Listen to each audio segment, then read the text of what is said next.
ಚಳಿ ವಿಪರೀತವಾಗಿದ್ದುದರಿಂದ ಶಾರದಮ್ಮ ನಡುಗಿ ಹೋಗ್ತಾ ಇರ್ತಾಳೆ. ಆಗಲೇ 2 ಬೆಡ್ಶೀಟ್ ಹೊದ್ಕೊಂಡಿರ್ತಾಳೆ. ಆದ್ರೂ ಚಳಿ ತಡೀಲಾರ್ದೆ ಹೋಗ್ತಾಳೆ ಶಾರದಾ. ಇಷ್ಟರಲ್ಲಿ ಚಳಿಗೆ ನಡುಗುತ್ತಲೇ ಅವನಿ ರೂಮ್ ಹತ್ರ ಹೋಗ್ತಾಳೆ. ರೂಮಿನಲ್ಲಿ ಅವನಿ ಗೊರ್ಕೆ ಹೊಡೆದು ನಿದ್ದೆ ಹೊಡಿತಾ ಇರ್ತಾಳೆ. ಅಮ್ಮ ಅವನಿ ಅವನಿ ಅಬ್ಬಬ್ಬಬ್ಬ, ರಾತ್ರಿ ಹೊತ್ತು ಕೂಡ ಪ್ರಶಾಂತವಾಗಿ ನಿದ್ದೆ ಮಾಡಲಿಕ್ಕೆ ಬಿಡ್ತಾ ಇಲ್ಲ. ಏನೋ ನನ್ ಕರ್ಮ. ಏನತ್ತೆ, ಏನಾಯ್ತು? ಅಮ್ಮ, ಚಳಿ ತುಂಬಾ ಹೆಚ್ಚಾಗಿದೆ, ನನ್ನಿಂದ ಆಗ್ತಾ ಇಲ್ಲಮ್ಮ. ನಿನ್ನ ಹತ್ರ ಹೊದ್ಕೊಳಕ್ಕೆ ಬೆಡ್ಶೀಟ್ ಏನಾದ್ರು ಇದೆಯಮ್ಮ? ಅದನ್ನ ಹೊದ್ಕೊಂಡು ಮಲ್ಕೊಂಡ್ರೆ ಸ್ವಲ್ಪ ಚಳಿ ಆದ್ರೂ ಕಡಿಮೆ ಆಗುತ್ತೆ ಅಂತ ನನ್ಗೆ ಅನಿಸ್ತಾ ಇದೆ. ಅಯ್ಯೋ ಅತ್ತೆ, ನನ್ನ ಹತ್ರ ಒಂದೇ ಇದೆ, ಅದನ್ನು ನಾನು ನನ್ ಗಂಡ ಹೊದ್ಕೊಂಡು ಮಲ್ಗಿದೀವಿ. ಒಂದ್ ಕೆಲ್ಸ ಮಾಡಿ, ಅಂಜಲಿ ಅಕ್ಕನ ರೂಮಲ್ಲಿ 2 ಬೆಡ್ಶೀಟ್ ಇರೋದು ನಾನು ನೋಡಿದೀನಿ, ಹೋಗಿ ಕೇಳಿ ಅತ್ತೆ. ಸರಿ ಅಮ್ಮ. ಹಾಗೆ ಅವನಿ ಬಾಗಿಲು ಹಾಕಿಕೊಳ್ಳುತ್ತಾಳೆ. ಶಾರದಾ ಸರಿ ಎಂದು ಹೇಳಿ ಮತ್ತೊಂದು ರೂಮಿನಲ್ಲಿ ನಿದ್ರೆ ಹೋಗ್ತಾ ಇರುವ ಅಂಜಲಿ ಹತ್ರ ಹೋಗ್ತಾಳೆ. ಅತ್ತೆ, ನನಗ್ ಕೂಡ ಚಳಿ ಹೆಚ್ಚಾಗಿದೆ, ಅದಕ್ಕೆ 2 ಬೆಡ್ಶೀಟ್ ಹೊಕ್ಕೊಂಡು ಮಲ್ಕೊಂಡಿದೀನಿ.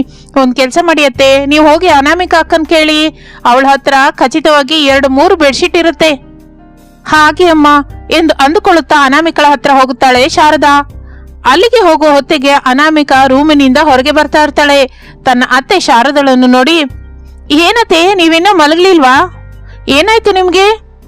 ಅಮ್ಮ, ನಂಗೆ ತುಂಬಾ ಚಳಿ ಆಗ್ತಿದೆ, ನಿದ್ರೆ ಬರ್ತಾ ಇಲ್ಲ, ಚಳಿಗೆ ನಡುಗ್ತಾ ಇದ್ದೀನಿ. ಅದಕ್ಕೆ ನಿನ್ನ ಹತ್ರ ಬೆಡ್ಶೀಟ್ ಇದೆಯಾ ಏನೋ ಅಂತ ಕೇಳೋಣ ಅಂತ ಬಂದೆ. ಸರಿಯತ್ತೆ, ನನ್ನ ಹತ್ರ 1 ಬೆಡ್ಶೀಟ್ ಕೂಡ ಇಲ್ಲ. ಅದ್ರ ಬಗ್ಗೆ ಬಿಟ್ಬಿಡಿ. ನಿಮ್ಗೆ ಈಗಿಂದೀಗ ಚಳಿನ ಹೋಗೋದಕ್ಕೆ ಏನೋ ಒಂದು ಮಾಡ್ಬೇಕು. ಮೊದ್ಲು ಅಡುಗೆ ಮನೆಗೆ ಹೋಗೋಣ ಬನ್ನಿ. ಹಾಗೆ ಅಂದುಕೊಳ್ಳುತ್ತಾ ಅನಾಮಿಕಾ ತನ್ನ ಅತ್ತೆ ಶಾರದಳನ್ನು ಅಡುಗೆ ಮನೆಗೆ ಕರ್ಕೊಂಡು ಹೋಗ್ತಾಳೆ. ನೀರಿನಲ್ಲಿ ಯಾಲಕ್ಕಿ ಹಾಕಿ ಆ ನೀರನ್ನು ಚೆನ್ನಾಗಿ ಕುದಿಸುತ್ತಾಳೆ. ಆ ನೀರನ್ನು ಉಗುರು ಬೆಚ್ಚಗೆ ಮಾಡಿ ತನ್ನ ಅತ್ತೆಗೆ ಕೊಡ್ತಾಳೆ. ಇದು ಕುಡಿದ್ರಿ ಅಂದ್ರೆ ಚಳಿಯ ತೀವ್ರತೆ ಸ್ವಲ್ಪ ಕಡಿಮೆ ಆಗುತ್ತೆ, ಕುಡೀರಿ ಅತ್ತೆ. ನಾನು ಕುಡಿತೀನಿ. ಹಾಗೆ ಅನಾಮಿಕಾ. ಹಾಗೆ ಇಬ್ಬರು ಕುಡಿದ ನಂತರ ಚಳಿ ಸ್ವಲ್ಪ ಕಡಿಮೆ ಆದ ಹಾಗೆ ಅನಿಸುತ್ತದೆ ಅವರಿಗೆ. ಇನ್ನು ಅವರ ರೂಮಿಗೆ ಹೋಗಿ ಅವರು ಮಲ್ಕೋತಾರೆ. ಮಾರನೇ ದಿನ ತನ್ನ 3 ಸೊಸೆಯರನ್ನು ಕರೆಸುತ್ತಾಳೆ ಶಾರದಾ. ನೋಡ್ರಮ್ಮ, ಚಳಿಗಾಲ ಅಲ್ವಾ, ಈ ಚಳಿ ದಿನಕ್ಕೂ ಸಾಯಿಸ್ತಾ ಇದೆ. ಅದರ ತೀವ್ರತೆ ಹೆಚ್ಚಾಗಿರೋದ್ರಿಂದ ನಾನು ಚಳಿನ ತಡಿಲಾರ್ದೆ ಹೋಗ್ತಾ ಇದ್ದೀನಿ. ಏನೋ ಒಂದು ಮಾಡ್ಬೇಕು, ಅದಕ್ಕೆ ನೀವೇನಾದ್ರೂ ಮಾಡ್ತೀರೇನೋ ಅಂತ ನೋಡ್ತಾ ಇದ್ದೀನಮ್ಮ. ನೋಡಿ ಅತ್ತೆ, ನಿಮಗೆ ವಯಸ್ಸಾಗಿ ಹೋಗಿದೆ ಅಲ್ಲ, ಈ ಸಮಯದಲ್ಲಿ ಸ್ವಲ್ಪ ತಣ್ಣನೆ ಗಾಳಿ ಬಿದ್ರೂ ನಿಮಗೆ ಚಳಿ ಅನ್ಸುತ್ತೆ. ನೀವೇನು ಗಾಬರಿ ಆಗ್ಬೇಡಿ. ಇನ್ನೊಂದ್ 2-3 ತಿಂಗಳು ತಡ್ಕೊಂಡ್ರೆ ಈ ಚಳಿಗಾಲ ಹೋಗುತ್ತೆ. ಅಲ್ಲಿವರೆಗೂ ನಿಮ್ಗೂ ಈ ಕಷ್ಟ ತಪ್ಪಲ್ಲ. ಅತ್ತೆ, ನೀವೊಂದು ಕೆಲಸ ಮಾಡಿ, ಹಾಗೆ ಮಾಡಿದ್ರಿ ಅಂದ್ರೆ ನಿಮಗೆ ಚಳಿಯ ಕಷ್ಟನೇ ಇರಲ್ಲ. ಏನಮ್ಮ ಕೆಲಸ? ನೀವು ರಾತ್ರಿಯೆಲ್ಲ ಎಚ್ಚರವಾಗಿರಿ, ಬೆಳಿಗ್ಗೆಲ್ಲ ಮಲ್ಕೊಳ್ಳಿ. ಈ ಚಳಿಗಾಲ ಪೂರ್ತಿಯಾಗುವವರೆಗೂ ನೀವು ಹಾಗೆ ಮಾಡಿದ್ರಿ ಅಂದ್ರೆ ಈ ಚಳಿಯಿಂದ ನಿಮಗೆ ಯಾವ ಸಮಸ್ಯೆನೂ ಬರಲ್ಲ. ನಾನು ಹೇಳಿದ್ದು ಚೆನ್ನಾಗಿದೆ ಅಲ್ವಾ? ಏನಂತೀರಾ? ತುಂಬಾ ಚೆನ್ನಾಗಿ ಹೇಳ್ದೆ ಅಮ್ಮ, ಆದ್ರೆ ನಾನು ಹಾಗೆ ಮಾಡಲಾರ್ದೆ. ಅಭ್ಯಾಸವಿಲ್ಲದ ಕೆಲಸ ಅಲ್ಲಮ್ಮ, ಅದು ಮಾಡೋದು ಸ್ವಲ್ಪ ಕಷ್ಟನೇ ತಾಯಿ. ನಾನು ಬಹಳ ಹೊತ್ತು ಆಲೋಚಿಸಿ ಒಂದು ಒಳ್ಳೆ ಸಲಹೆ ಕೊಟ್ರೆ ನೀವ್ ಹೀಗೆ ಮಾಡ್ತೀರಿ ಅಂತ ಅಂದ್ಕೊಂಡಿಲ್ಲ. ಅದಕ್ಕೆ ನಿಮ್ಗೇನು ಹೇಳದೆ ಮೌನವಾಗಿರೋದೇ ಒಳ್ಳೇದು ಅಂತ ನನ್ಗನ್ಸುತ್ತೆ. ಅಷ್ಟು ಕೋಪ ಏನಕ್ಕಮ್ಮ? ನಾನೇನ್ ಹೇಳ್ತಾ ಇದ್ದೀನಿ ಅಂದ್ರೆ, ಹಾಗೆ ಶಾರದಾ ಮಾತನಾಡುವ ಹೊತ್ತಿಗೆ ಅಂಜಲಿ ಕೋಪ ಮಾಡಿಕೊಂಡು ಅಲ್ಲಿಂದ ಹೊರಟು ಹೋಗುತ್ತಾಳೆ. ಅವನಿ ಕೂಡ ಮುಖ ತಿರ್ಸ್ಕೊಂಡು ಹೊರಟು ಹೋಗ್ತಾಳೆ. ಅವರಿಬ್ಬರನ್ನು ನೋಡಿ ಶಾರದಾ ಸ್ವಲ್ಪ ದುಃಖ ಪಡ್ತಾ ಇರ್ತಾಳೆ. ಇನ್ನು ಅಲ್ಲಿ ಇರುವ ಅನಾಮಿಕಾ ಮಾತ್ರ ತನ್ನ ಅತ್ತೆ ಹತ್ರಕ್ಕೆ ಹೋಗಿ, ನೋಡಿ ಅತ್ತೆ, ನಾವೇನು ಮಾಡಿದ್ರು ಈ ಚಳಿಯಿಂದ ತಪ್ಪಿಸಲಾರೆವು.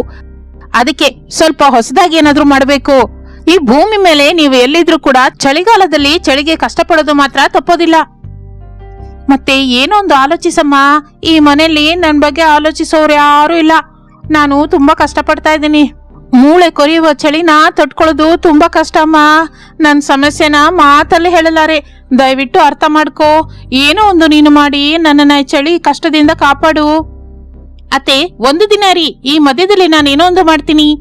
ಹಾಗೆ ಅನಾಮಿಕಾ ತನ್ನ ಅತ್ತೆಗಾಗಿ ಆ ದಿನವೆಲ್ಲ ಬಹಳ ಆಲೋಚಿಸುತ್ತಾಳೆ. ಆ ರಾತ್ರಿ ಅನಾಮಿಕಂಗೆ ಒಂದು ಚಂದದ ಆಲೋಚನೆ ಬರುತ್ತೆ. ಅದೇ ಅಂಡರ್ ಗ್ರೌಂಡ್ ರೂಮ್. ತನ್ನ ಮನೆಯಲ್ಲಿ ಒಂದು ರೂಮಿನ ಕೆಳಗೆ ಅಂಡರ್ ಗ್ರೌಂಡ್ ರೂಮ್ ಅನ್ನು ಏರ್ಪಾಟು ಮಾಡಬೇಕು ಅಂತ ಅಂದ್ಕೋತಾಳೆ ಅನಾಮಿಕಾ. ಇನ್ನು ಮಾರನೇ ದಿನವೇ ಆ ಕೆಲಸ ಪೂರ್ತಿ ಮಾಡುತ್ತಾಳೆ.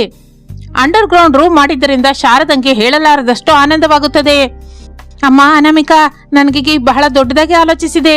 ಈ ಅಂಡರ್ ಗ್ರೌಂಡ್ ರೂಮ್ ಅಲ್ಲಿ ಇರೋದ್ರಿಂದ ಬಹಳ ಬೆಚ್ಚಗಿದೆ ಅಮ್ಮ. ಚಳಿ ಕಷ್ಟನೇ ಇಲ್ಲ, ಇಲ್ಲಿ ಬೆಡ್ಶೀಟ್ ಕೂಡ ಬೇಡ. ಈಗ ನಾನು ಸಂತೋಷವಾಗಿರ್ಬಲ್ಲೆ ಅಮ್ಮ. ಇದೆಲ್ಲ ನಿನ್ನಿಂದಲೇ ಆಯ್ತು. ಅತ್ತೆ, ನಿಮ್ಮನ್ನ ಸಂತೋಷವಾಗಿ ನೋಡದೆ ನನ್ನ ಜವಾಬ್ದಾರಿ. ನೀವು ಆನಂದವಾಗಿದ್ರೆ ನಾನು ಕೂಡ ಆನಂದವಾಗಿರ್ತೀನಿ. ಹಾಗೆ ಶಾರದಾ ದೊಡ್ಡ ಸೊಸೆ ಅನಾಮಿಕಳನ್ನು ಮೆಚ್ಚಿಕೊಳ್ತಾ ಇದ್ರಿ. ಅವಳ ವಾರಗಿತ್ತಿಯರಾದ ಅಂಜಲಿ ಅವನಿಯರು ಅದನ್ನು ನೋಡಿ ಸಹಿಸಲಾರದೆ ಹೋಗ್ತಾರೆ. ನೋಡೆ ಅವನಿ, ಅವಳ ಪೊಗರು ನೋಡಿದ್ಯಾ, ಏನೋ ಮಹಾರಾಣಿ ಹಾಗೆ ಉಬ್ಬಿ ಹೋಗ್ತಾ ಇದ್ದಾಳೆ. ಅತ್ತೆ ಕೂಡ ದೊಡ್ಡ ಸೊಸೆನ ನೆತ್ತಿ ಮೇಲೆ ಕಿರೀಟ ಇಟ್ಟ ಹಾಗೆ ರಾಜ್ಯ ಎಲ್ಲ ಅವಳಿಗೆ ಬರ್ದಿರೋ ಹಾಗೆ ಹೇಗೆ ಹೊಗಳ್ತಾ ಇದ್ದಳು ನೋಡು. ಹೀಗಿದ್ರೆ ತಡ್ಕೊಳ್ಳಾರೆವು, ಏನೋ ಒಂದು ಮಾಡ್ಬೇಕು. ಆ ಅನಾಮಿಕ ನಗ್ತಾ ಇರೋದು ಮತ್ತೊಂದ್ಸಲ ನೋಡ್ಬಾರ್ದು. ಹಾಗೆ ಅಂಜಲಿ ಅವನಿಯರು ಕೋಪದಿಂದ ನಲುಗಿ ಹೋಗುತ್ತಾರೆ. ಮಾರನೇ ದಿನ ಬೆಳಿಗ್ಗೆ ಅಲ್ಲಿಗೆ ಅನಾಮಿಕಳ ಗಂಡ ರಮೇಶ್ ಬರ್ತಾನೆ. ಹೊಲಕ್ಕೆ ಕಾವಲಾಗಿ ಹೋದ ರಮೇಶ್ನನ್ನು ನೋಡಿ ಅನಾಮಿಕ ಅನುಮಾನ ಬರುತ್ತೆ. ನೀವು ದಿನವೂ ಹೊಲಕ್ಕೆ ಕಾವಲಿಗೆ ಹೋಗ್ತಾ ಇದ್ದೀರಲ್ಲ, ಮತ್ತೆ ನಿಮ್ಗೆ ಚಳಿ ಆಗ್ತಾ ಇಲ್ವಾ? ನಿಜಕ್ಕೂ ಚಳಿನ ಹೇಗೆ ತಡ್ಕೋತಾ ಇದ್ದೀರಿ ನೀವು? ನನಗ್ ಕೂಡ ಚಳಿನೇ ಇರುತ್ತೆ, ಆದ್ರೆ ಹೊಲದ ಹತ್ತಿರ ಇರುವ ಹುಲ್ಲಿನ ಗುಡಿಸಲಲ್ಲಿ ಮಲ್ಕೊಂಡ್ರೆ ಈ ಚಳಿಯೇ ತಿಳಿಯಲ್ಲ, ಬಹಳ ಬೆಚ್ಚಗಿರುತ್ತೆ ಗೊತ್ತಾ. ನೀನು ಕೂಡ ಒಂದ್ಸಲ ಬಂದ್ನೋಡು, ನಿಂಗೆ ತಿಳಿಯುತ್ತೆ. ಅಂದ್ರೆ ನಾನು ಕೂಡ ಈ ದಿನ ರಾತ್ರಿ ಹೊಲದ ಹತ್ರಕ್ಕೆ ನಿಮ್ ಜೊತೆ ಬರ್ತೀನಿರಿ ಎಂದು ಅನಾಮಿಕ ಹೇಳುತ್ತಾಳೆ. ಇನ್ನು ಆ ರಾತ್ರಿ ತನ್ನ ಗಂಡನ ಜೊತೆ ಸೇರಿ ಹೊಲಕ್ಕೆ ಕಾವಲಾಗಿ ಹೋಗುತ್ತಾಳೆ ಅನಾಮಿಕ. ಅಲ್ಲಿ ಇರುವ ಒಣ ಹುಲ್ಲಿನ ಮೇಲೆ ಮಲಗುತ್ತಾಳೆ. ಆ ಒಣ ಹುಲ್ಲನ್ನು ಬೆಡ್ಶೀಟ್ ಹಾಕಿ ಹಾಕೊಂಡು ಮಲ್ಕೊಂಡ್ರೆ ಬಹಳ ಬೆಚ್ಚಗೆ ಅನಿಸುತ್ತೆ. ಅರೆ, ನೀವ್ ಹೇಳಿದ್ದು ನಿಜಾನೇ ರೀ, ಬೆಡ್ಶೀಟ್ ಕೂಡ ಅಗತ್ಯವಿಲ್ಲ. ಈ ಒಣ ಹುಲ್ಲು ಎಷ್ಟು ಬೆಚ್ಚಗಿದೆಯೋ. ಪೂರ್ವ ಕಾಲದಲ್ಲಿ ಎಲ್ರು ಈ ಒಣ ಹುಲ್ಲನ್ನೇ ಬೆಡ್ಶೀಟ್ ಆಗಿ ಉಪಯೋಗಿಸ್ತಾ ಇದ್ರು. ಬರ್ತಾ ಬರ್ತಾ ಈ ಅಭ್ಯಾಸ ಬಿಟ್ಬಿಟ್ಟಿದ್ದಾರೆ. ರಮೇಶ್ ಹಾಗೆ ಅನ್ನುತ್ತಲೇ ಅನಾಮಿಕಂಗೆ ಒಂದು ಚಂದದ ಆಲೋಚನೆ ಬರುತ್ತೆ. ಇನ್ನು ಆ ಮಾರನೇ ದಿನ ಆ ಒಣ ಹುಲ್ಲನ್ನು ಪ್ಯಾಂಟು ಸೀರೆಗಳ ಹಾಗೆ ತಯಾರು ಮಾಡುತ್ತಾಳೆ. ತನ್ನ ಗಂಡನಿಗೆ ಒಣ ಹುಲ್ಲಿನಿಂದ ಮಾಡಿದ ಶರ್ಟ್ ಅನ್ನು ಕೊಡುತ್ತಾಳೆ. ಅದನ್ನು ಹಾಕಿಕೊಳ್ಳುತ್ತಲೇ ರಮೇಶಂಗೆ ಬೆಚ್ಚಗನಿಸುತ್ತದೆ. ಅರೇ ಅನಾಮಿಕಾ, ನೀನು ಚೆನ್ನಾಗಿ ಮಾಡಿದ್ಯಾ. ಈ ಚಳಿಗಾಲದಲ್ಲಿ ಇಂಥದ್ದು ನಿಜಕ್ಕೂ ಸಿಕ್ಕೋದಿಲ್ಲ. ನೀನು ಇದನ್ನ ನಮ್ಮೆಲ್ಲರಿಗೂ ಕೊಡು, ಮುಖ್ಯವಾಗಿ ಅಮ್ಮಂಗ್ ಕೊಡು. ಪಾಪ ಚಳಿಗೆ ಕಷ್ಟಪಡ್ತಾ ಇದ್ದಾಳಲ್ಲ. ಹಾಗಿರಿ, ಈಗ ನಾನು ಈ ಚಳಿನಲ್ಲಿ ಈ ಒಣ ಹುಲ್ಲಿಂದ ಮಾಡಿದ ಬಟ್ಟೆನ ಮಾರೋಣ ಅಂತ ಇದ್ದೀನಿ. ಶಭಾಷ್ ಅನಾಮಿಕಾ, ಒಳ್ಳೆ ಆಲೋಚನೆ ಮಾಡಿದ್ಯಾ. ಹಾಗೆ ತನ್ನ ಗಂಡ ಕೂಡ ಒಪ್ಪಿಕೊಂಡಿದ್ದರಿಂದ ಅನಾಮಿಕಾ ಆ ಒಣ ಹುಲ್ಲಿನಿಂದ ಬಟ್ಟೆಗಳನ್ನು ತಯಾರು ಮಾಡೋದಕ್ಕೆ ಶುರು ಮಾಡುತ್ತಾಳೆ. ಆ ಬಟ್ಟೆಗಳನ್ನು ಕಡಿಮೆ ರೇಟಿಗೆ ಮಾರಾಟ ಮಾಡುತ್ತಾಳೆ. ಚಳಿಯನ್ನು ತಡೆದುಕೊಳ್ಳುವ ಬಟ್ಟೆಗಳನ್ನು ಅನಾಮಿಕಾ ತಯಾರು ಮಾಡಿದ್ದಾಳೆ ಎಂದು ಆ ಸುತ್ತಮುತ್ತಲಿನವರಿಗೆ ತಿಳಿಯುತ್ತದೆ. ಸುತ್ತಲಿನಲ್ಲಿರುವ ಊರುಗಳಲ್ಲಿರುವವರೆಲ್ಲ ಅಲ್ಲಿ ಬಂದು ಕ್ಯೂ ಕಟ್ಟುತ್ತಾರೆ. ಅನಾಮಿಕಾ ಮಾಡಿದ ಬಟ್ಟೆಗಳನ್ನು ತೆಗೆದುಕೊಂಡು ಹೋಗುತ್ತಾರೆ. ಆಹಾ ಅನಾಮಿಕಾ, ನಿನ್ನ ಬುದ್ಧಿವಂತಿಕೆ ಅಮೋಘ ತಾಯಿ, ನಿನ್ನ ಬುದ್ಧಿವಂತಿಕೆ ಬಹಳ ಅಮೋಘ ತಾಯಿ. ಒಳ್ಳೆ ಆಲೋಚನೆ ಮಾಡಿದ್ಯಾ. ನಿನ್ನ ನೋಡ್ತಾ ಇದ್ರೆ ನಂಗೆ ಗರ್ವ ಅನ್ಸುತ್ತಮ್ಮ. ಅಮ್ಮ, ಅನಾಮಿಕಾ ಬುದ್ಧಿವಂತಿಕೆಯಿಂದ ದುಡ್ಡು ಸಂಪಾದಿಸೋದನ್ನ ನೋಡ್ತಾ ಇದ್ರೆ ನನಗೆ ಎಷ್ಟೋ ಆನಂದವಾಗಿದೆ. ನಾವು ಈ ಹಳ್ಳಿನಲ್ಲೇ ಇಷ್ಟು ಮಾರಾಟ ಮಾಡ್ತಾ ಇದೀವಿ ಅಂದ್ರೆ ಸಿಟಿಗ್ ತಗೊಂಡ್ ಹೋದ್ರೆ ಬಹಳ ಜನ ಕೊಂಡ್ಕೋತಾರೆ. ಹೆಚ್ಚು ರೇಟಿಗೆ ಕೊಂಡ್ಕೊಳ್ಳುವ ಅವಕಾಶ ಕೂಡ ಇದೆ. ಹೌದು ರೀ, ಕೊಂಡ್ಕೋತಾರೆ. ಆದ್ರೆ ನಾವು ಅಷ್ಟು ಬಟ್ಟೆಗಳನ್ನು ತಯಾರು ಮಾಡೋದಕ್ಕೆ ಸ್ವಲ್ಪ ದುಡ್ಡು ಕೂಡ ಖರ್ಚಾಗುತ್ತಲ್ವಾ. ಹಾಗೆ ಅನಾಮಿಕಾ ಅನ್ನುತ್ತಾ ಇರುವಾಗ ಆಗಲೇ ಅಂಜಲಿ ಅವನಿಯರು ಅಲ್ಲಿಗೆ ಬರುತ್ತಾರೆ.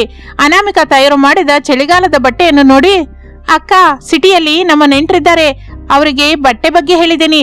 ಅವರು ತಕ್ಷಣ ಒಂದು 25 ಜೊತೆ ಬಟ್ಟೆ ಬೇಕು ಅಂತ ಇದ್ದಾರೆ. ದುಡ್ಡು ಕೂಡ ಕೊಡ್ತಾರಂತೆ. ಓ ಹೌದಾ, ಬಹಳ ಸಂತೋಷವಾಗಿದೆ. ಅಕ್ಕ, ನಮ್ಮನ್ನು ನೀನು ಕ್ಷಮಿಸಬೇಕು. ನಾವು ಮೊದಲಿನಲ್ಲಿ ನಿನ್ನನ್ನ ಬಹಳ ಬೈಕೋತಾ ಇದ್ವಿ. ಅತ್ತೆ ನಿನ್ನನ್ನ ಮೆಚ್ಕೊಳ್ಳೋದು ನೋಡಿ ಸಹಿಸಲಾರದೆ ಹೋದ್ವಿ. ಆದ್ರೆ ನೀನು ಮಾಡಿದ ಕೆಲಸದಿಂದ ನಮ್ಮ ಕುಟುಂಬಕ್ಕೆ ಒಳ್ಳೆ ಹೆಸರು ಬಂದಿದೆ. ನಾವ್ ಎಲ್ಲಿಗೆ ಹೋದ್ರು ನಮಗೆ ಅಂತ ಒಂದು ಗುರುತು ಬಂದಿದೆ. ಬಹಳ ಸಂತೋಷವಾಗಿದೆ ಅಕ್ಕ. ನಿನ್ಗೆ ಏನು ಸಹಾಯ ಬೇಕು ಅಂದ್ರೂ ಹೇಳು, ನಾವು ನಿನ್ಗೆ ಜೊತೆಯಾಗಿರ್ತೀವಿ ಅಕ್ಕ. ನನ್ನ ವಾರಗಿತ್ತಿಯರು ನನಗೆ ಜೊತೆಯಾಗಿ ನಿಂತಿದ್ದಾರೆ, ನನ್ಗಷ್ಟೇ ಸಾಕು. ಈಗ ನನ್ನ ಮನಸ್ಸೆಷ್ಟು ಪ್ರಶಾಂತವಾಗಿದೆ. ಇನ್ನು ಕೆಲಸ ಶುರು ಮಾಡಬೇಕು.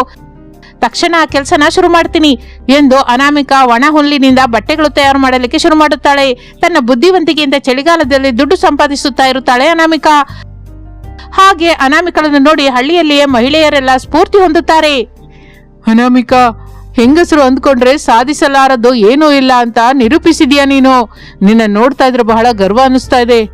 ನೋಡಿ, ಹೆಣ್ಣು ಮಕ್ಕಳು ಅಡಿಗೆ ಮನೆಗೆ ಸೀಮಿತ ಅಲ್ಲ. ಹೆಂಗಸರ ಕಡೆ ನಿಮ್ಮಂತಹ ಗಂಡ, ನಮ್ಮತ್ತೆ ಅಂತವರು ಇದ್ರೆ ಎಷ್ಟೋ ಅದ್ಭುತಗಳನ್ನ ಮಾಡಬಹುದು. ಈಗ ಈ ಚಳಿಗಾಲದ ಬಟ್ಟೆಗಳೇ ಇನ್ನು ಮೇಲಿಂದ ಎಷ್ಟೋ ಜನಕ್ಕೆ ಉಪಾಧಿ ಕೂಡ ಕೊಡುತ್ತೆ.